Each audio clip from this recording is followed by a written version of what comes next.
What if the single greatest discovery in human history, proof we are not alone, was buried under concrete, erased from records, and hidden behind desert fences topped with guns and silence? What if one man walked inside the vault, touched the impossible, and then was hunted for daring to speak? This is the story of Bob Lazar. It is not myth.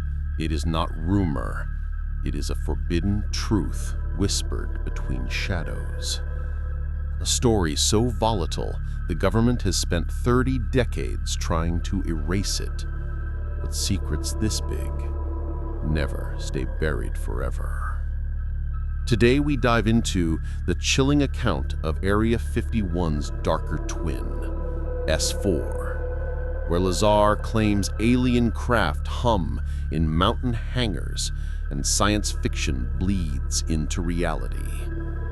They told you UFOs were fantasies.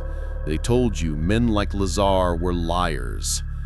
Yet every time he speaks, the walls shake, and the silence from the government grows louder.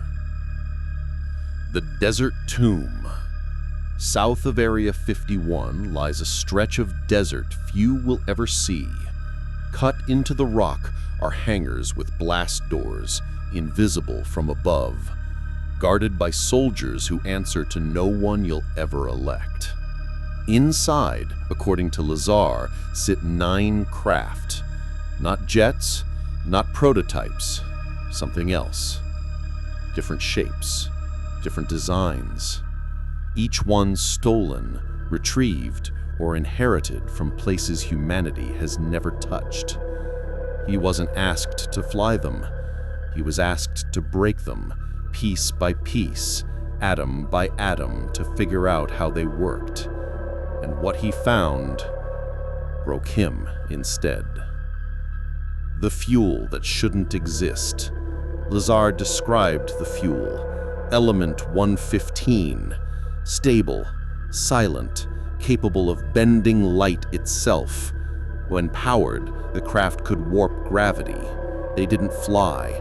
They fell into new positions, ignoring inertia, ignoring the very laws of physics. He touched the reactor sphere once. He couldn't push through. It repelled his hand like an invisible wall. Not magnetism, not trickery, gravity. We can't make gravity, but something buried in that desert can. Seats for the inhuman.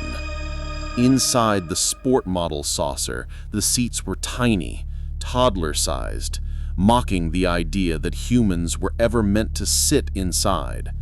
Lazar glimpsed mannequins, at least that's what he was told they were. Small figures, long arms. Lab coats stood nearby, as if in conversation with something that shouldn't exist. Were they dummies, or something they didn't want him to see? Remember this, because those seats tell you the craft weren't designed for us. Erased like a ghost.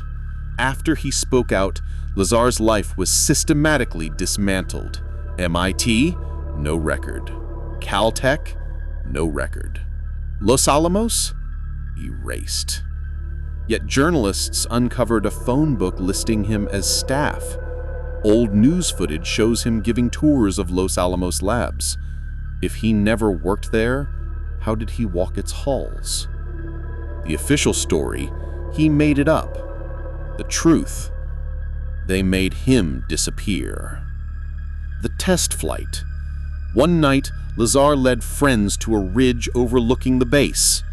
At the exact moment he promised, a glowing disk rose silently, darting through the night sky like a stone skipping across water. They filmed it.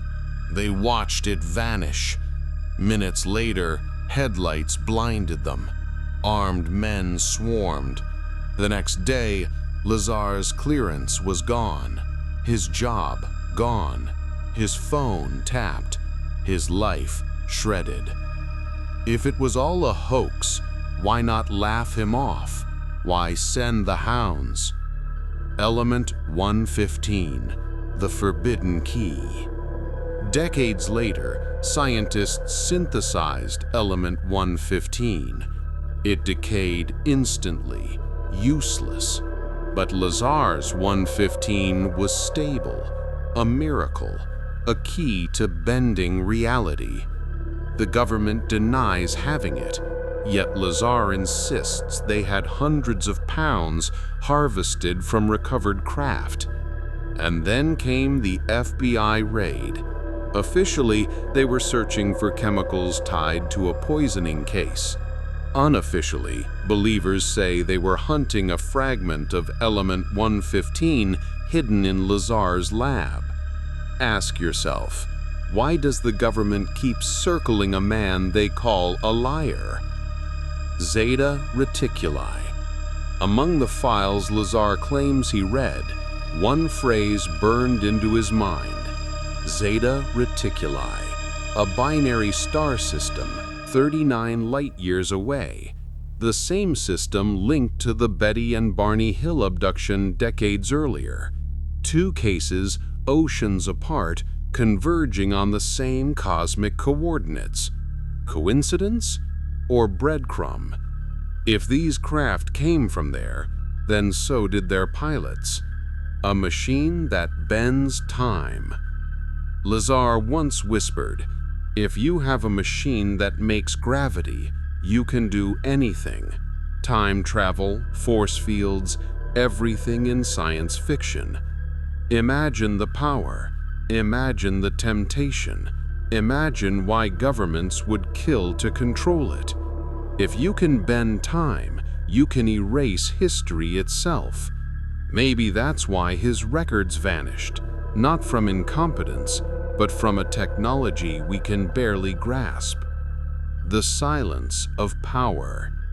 The Air Force says S-4 doesn't exist. The Navy says the Department of Naval Intelligence doesn't exist, even though Lazar's pay stub lists it. They laugh, they deny, they erase, but they never, ever ignore. This isn't how you handle fairy tales. This is how you bury a dangerous truth. Resurrection. In 2018, Netflix dragged Lazar's name back into the light. He sat on Joe Rogan's podcast, not triumphant, but haunted, nervous, tired, still saying the same story word for word. Con men change their tune. Haunted men repeat the same nightmare forever. Which one does Lazar sound like to you? The Pentagon's quiet admission. In 2020, the New York Times revealed the Pentagon's UFO program, still alive, still investigating. They admitted they had off-world materials. Read that again. Off-world materials. Everything Lazar said, dismissed, mocked, ridiculed, now had a shadow of validation. If the government admits even a sliver, how much more are they hiding? The human cost. Lazar didn't get rich. He didn't get famous. He got harassed, arrested, humiliated, and yet, 30 years later, his story has not changed. When asked why he risked everything, he gave a chilling answer: because the world deserves to know. But then he added something darker: if you knew what I knew, you'd never sleep again. The nightmare truth.